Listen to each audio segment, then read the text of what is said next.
একটু কাঁচা তেল দিয়ে এটা মেখে রেখেছি।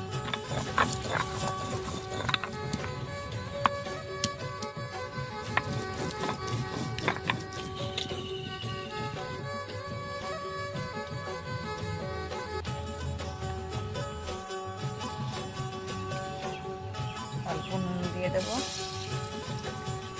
অল্প হলুদ দিয়ে দেবো।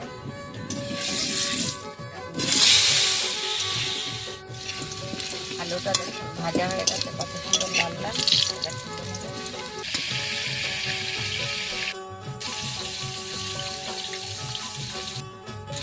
এইভাবে ছাঁকনি দিয়ে ছেঁকে নিতে হবে জলটা।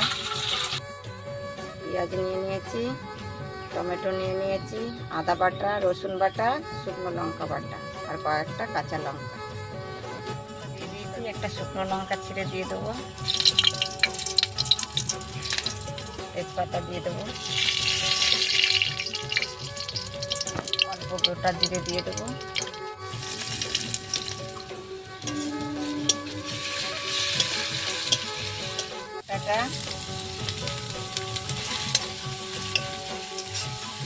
দিয়ে দিচ্ছি।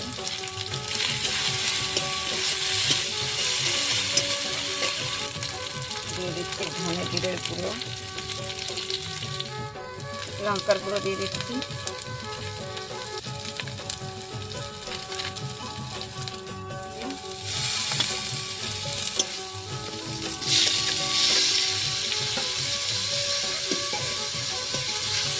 আর একটু মশলা ধোয়া জল দিয়ে দেবো, নুন পরিমাণ মতো, হলুদ পরিমাণ মতো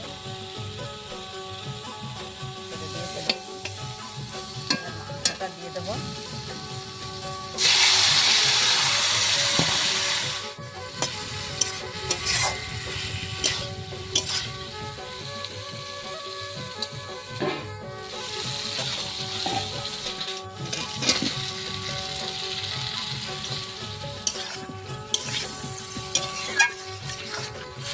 দেখুন কত সুন্দর তেল ছেড়ে দিয়েছে। এবার নারকেলের দুধটা দিয়ে দেবো।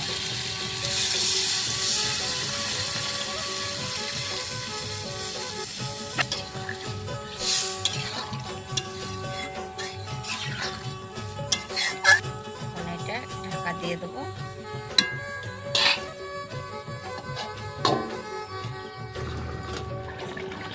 এবার গরম মশলাটা দিয়ে দেবো।